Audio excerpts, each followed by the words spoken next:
Hello, हाय, नमस्कार, प्रणाम, पहलक। आशा उम्मीद कि सभी लोग बढ़िया होंगे। तो दोस्तों, मैं भी बढ़िया हूँ और मैं पी रही थी सुबह सुबह पे यहाँ पे चाय, वो भी गुड़ वाली। तो दिखाती हूँ आपको मौसम आज का।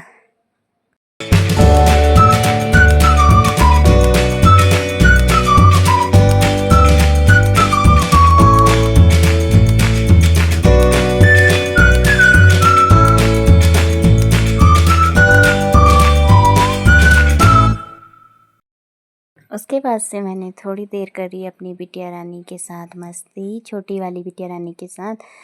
और थोड़ी देर इसके साथ ऐसी खेल रही थी मैं। तो साथ ही साथ इसके साथ टाइम स्पेंड भी हो जाता है थोड़ी देर। और अ, इसको भी नहीं लगता है कि मम्मी ने मुझे नहीं पकड़ा है करके, तो इसको भी पकड़ लेती हूँ। और उसके बाद मैं आ गई थी मम्मी के कमरे में। मैंने अपने सारे बेड की सारी बेडशीट धोई हुई थी, आज भी चेंज करी। तो मेरी बेडशीट वैसे तो गंदी नहीं होती हैं, पर मेरी बड़ी वाली बिटिया रानी उनको कभी पेन से लिख देती है, कभी कलर कर देती है, कभी कुछ कर देती है। तो मुझे ना चेंज करनी ही पड़ती है बार बार। तो चौथे या पाँचवें दिन तो मैं चेंज कर ही लेती हूँ। और बाकी हमारे बेड की बेडशीट मैं 2-2 दिन में चेंज कर लेती हूँ, तीसरे दिन में हमेशा चेंज कर लेती हूँ। और यहाँ पे भी मैं मम्मी के बेड की बेडशीट चेंज कर रही थी, तकिए के कवर चढ़ा रही थी। और साथ ही साथ मैंने एक बार का झाड़ू मैंने लगा दिया था सुबह, दूसरी बार का झाड़ू लगाना बचा हुआ था मेरा दोबारा का। तो वो भी मैं झाड़ू भी साथ ही लेके गई थी। तो मैंने सोचा क्यों नहीं झाड़ू पोछा सब साथ ही एक कमरे का पहले एक बार निपटा दिया जाए। बड़ी वाली बिटिया रानी मैंने भेज दी थी स्कूल और छोटी वाली अपनी दादी के साथ थी बाहर से। तो मैं फटाफट अपने कामों पे लग गई थी। तो सुबह के तो काम इतने ज़्यादा होते हैं कि कब 12 बज जाते हैं मुझे तो पता ही नहीं चलता है। और साथ ही साथ मेरे 2 बच्चे, और बच्चों के साथ तो कब टाइम जाता है पता नहीं चलता है, बिल्कुल भी नहीं।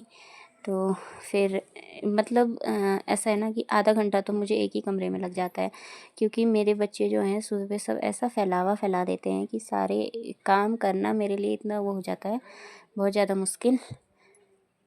यहाँ पे मैंने सलाद काट के रख दिया है और भात भी बन गया है, झोली भी बन गई है। और झोली ना मैंने अभी बंद नहीं कर रखी है, क्योंकि अभी मैं थोड़ा टाइम है मेरे पास, तो मैंने सोचा अपने आप पकती है।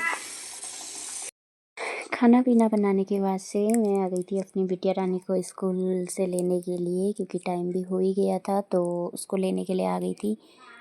और यहाँ पे ना ये जो छोटा सा बच्चा दिख रहा है आपको, ये ना अपने बड़े भाई को लेने के लिए आता है रोज़। और इसका घर भी इतना काफ़ी दूर है, फिर भी ये रोज़ लेने के लिए, अपने भैया को लेने के लिए भी छोड़ने के लिए भी आता है डेली।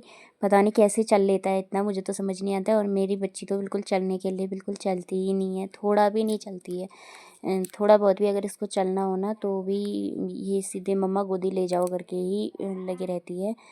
तो फिर मैं भी चली गई थी अपनी बिटिया को लेने के लिए और लेके आ भी गई थी। तो उसके बाद से फिर आ गई थी मैं घर आने के बाद से पतिदेव को खाना खाना।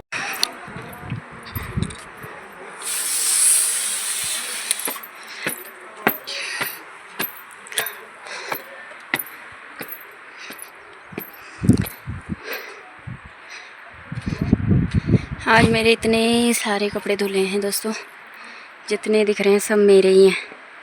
ये तार कम पड़ गया था, फिर आधे मैंने रेलिंग में भी डाले हुए हैं। एक दिन भी कहीं जाओ तो दूसरे दिन इतना काम पड़ जाता है। तो अब मैं फटाफट इनको उठाती हूँ, फिर खाते हैं खाना।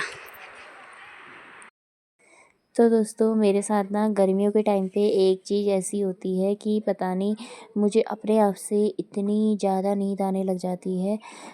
दिन के टाइम पे मुझे बहुत ज़्यादा नींद आती है, पता नहीं क्यों। तो मैंने फटाफट से अपने काम निपटाए दिन के, और 2-2:30 बज रहा था कि मेरे सारे काम निपट गए थे। और मुझे इतनी ज़्यादा नींद आ रही थी और मैं सीधे जाके सो गई। बच्चे भी मम्मी संभाल रही थी। तो मैं उठी सीधे 5:30 बजे। 5:30 बजे तक का मैं ऐसे सोई थी कि मम्मी ने मुझे उठाया भी नहीं, और चाय भी खुद ही बना के पी ली थी। तो मेरे साथ ही ऐसा होता है या आप लोगों के साथ भी ऐसा होता है, प्लीज़ कमेंट करके ज़रूर बताना। और ना फिर मैं चली गई थी उठ के नीचे दुकान पे, वहाँ से लाई मटर और मैं करने लगी थी शाम की सब्ज़ी की तैयारी। क्योंकि मेरे बच्चे बाद में परेशान करते हैं तो मैं काट कूट के रख लेती हूँ, ताकि बाद में सीधे बनाना सही रहेगा। तो दोस्तों वीडियो ज़्यादा लंबा नहीं रखती हूँ, इतना ही रखती हूँ। ऐसा उम्मीद करती हूँ कि आपको मेरा वीडियो पसंद आया है तो लाइक शेयर सब्सक्राइब